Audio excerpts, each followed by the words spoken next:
Hi hello good evening Aadab నమస్తే. మీరు చూస్తున్నారు భాగ్యమా ఫుడ్స్. ఈరోజు చికెన్ ఫ్రై వెరైటీగా ఎలా తయారు చేయాలో చూద్దాం. ముందైతే ఒక హాఫ్ కిలో చికెన్ తీసుకున్నామంటే నీట్గా కడిగేసి దాంట్లో అల్లం వెల్లుల్లి పేస్ట్, పసుపు, అదేవిధంగా ఉప్పు వేసి ఈ మొత్తాన్ని కూడా కలుపుకోవాలి.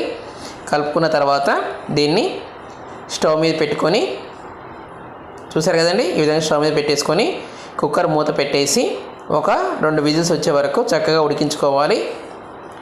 ఓకే అండి, ఓకే విజిల్స్ వచ్చేసాయి. ఇప్పుడు కుక్కర్ మూత తీసి చూద్దాం.